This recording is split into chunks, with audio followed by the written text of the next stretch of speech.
All right, Shalom. I'm going to start off by giving all praises, honor, and glory to Yahweh Bashem Yahushai. Double honors to the apostles and the elders, great millstone, peace and salutations to the hopefully elect.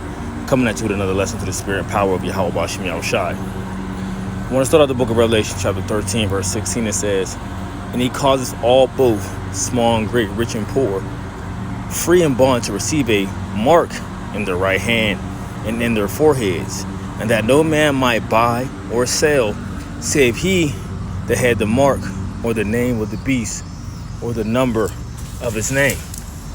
Okay, now my question is to all you guys that's saying the charagma is spiritual, right? Saying the charagma is philosophy.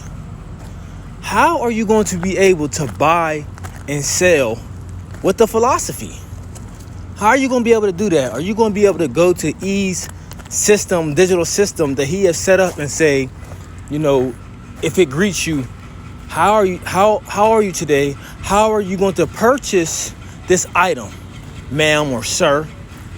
Or, you know, since the gender thing that they have going on, it might just say, how are you going to purchase this item? It costs such and such. What are you going to say? Well, you know what? Today, I'm going to pay with the philosophy of Christianity. But wait a minute. Well, you said you got reduced prices if I believe in this philosophy that you said over here. So today, that's what I'm going to believe in. Right?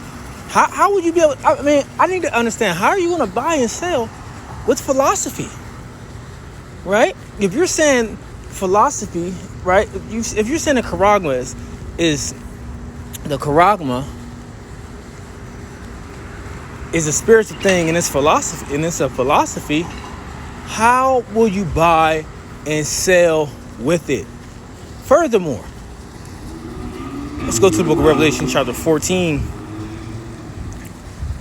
verse 9. It says, "And a third angel followed them, saying with a loud voice, If any man worship the beast and his image and receive his mark in his forehead or in his hand, the same shall drink of the wine of the wrath of the Most High, which is poured out without mixture into the cup of indignation. And he shall be tormented with fire and brimstone in the presence of the holy angels and in the presence of the Lamb." So guess what? If you take the mark, you through. This is your judgment that you are going to receive. Now, if you're going to go on still thinking and saying that the charagma is a philosophy, well, wait a minute. Majority of the philosophies that E has pushed out on us, a lot of us have already believed in some of those things. So what does that mean now? We already had the MOB, and we just somehow, don't have it anymore because we didn't turn to the truth. I mean, I need to understand what are y'all what are y'all actually saying? And then furthermore, since you're telling us we need precepts to back up what we're saying, no, you need precepts to back up to what you're saying. Okay, because what you're saying actually does not make any sense. All right, saying that charagma is a spiritual thing. Right? Let's go to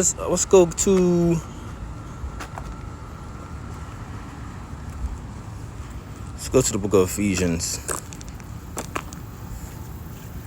chapter 4, verse 14. It says, "That we henceforth be no more children tossed to and fro and carried about with every wind of doctrine," right?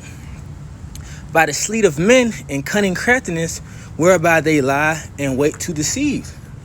All right, now you got a lot of you guys that are just followers of the blind, right? So you're regurgitating of these false doctrines, but you can't be tossed to and fro anymore, man. Right? You can't be tossed to and fro. That's why it says that we henceforth be no more children tossed to and fro. Yeah, you got all these different doctrines out there. But guess what? There's only one doctrine. There's only one truth. There's only one faith. One baptism. All right, there's only one. All right, there's not many truths. No, there's one. You see? It says, and carried about with every wind of doctrine by the sleet of men and cunning craftiness whereby they lie and wait to deceive. Okay? And see, this is what you see happening with a lot of you guys right now. You know, y'all being tossed to and fro by all these different doctrines, because you're not putting, things to the side of, maybe I like the way how they bring the word out. Maybe I like these guys, because the way they cut people, or the precepts they bring out, or you might like the way somebody speak, or how they break down the scriptures, whatever it may be. You got to put all that to the side for the sake of the truth, because at the end of the day, the only thing that matters is what?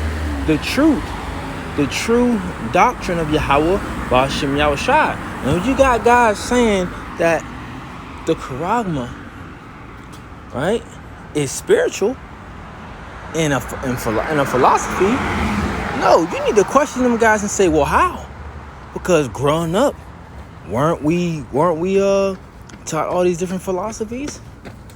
E's whole fool system was what? His philosophies. Okay? They were all his philosophies. So what philosophy is it then? If this is the case, he got all these philosophies out here. Well, which philosophy is the Charagma? Because this is something people will have to should know. So just in case to say if it was, right? Case in point, say if it was. Just say, you know what? Let me stay away from that philosophy, because that is the Charagma. You see? I'm just saying, using that as case in point. Wouldn't you want to be able to tell your congregation that, you know what, this specifically here, this philosophy, this specifically here, this philosophy is the Charagma, because he has an abundance of philosophies out here that a lot of people take heed to, and that a lot of people are corrupted by still until this day. You see what I'm saying? So, if case in point, is this what you're saying? There's a philosophy, which one is it? I'm just using it as a case in point. You see? But in all actuality, it don't make no sense. Like I said, you're not going to be able to buy and sell with no philosophy. You're not going to be able to go into whatever store is open at this time when they bring this thing out to say, you know what? I believe in Christianity. I want to purchase this item. No, man. All right, not going to happen. So like I said, let's go back to this. Revelation chapter 14, verse 9. And it says, and a third angel followed them, saying with a loud voice, if any man worship the beast and his image, and receive his mark in his forehead or in his hand, I wonder how they're gonna put philosophy inside your hand or inside your forehead.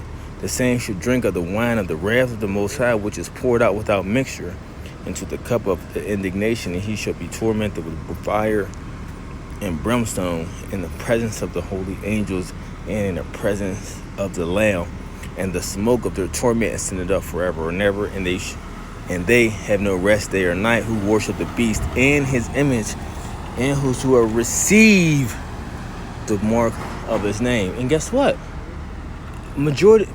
Mostly everyone already received these different philosophies that he came up with. So what does that mean? We got the Charagma then? We got the Charagma. I mean, this shit is just stupid. But just thought I'd touch on that real quick to the spirit. There'll be a part 2. Lord willing. Hope it was edifying. So next time I want to say, Shalom.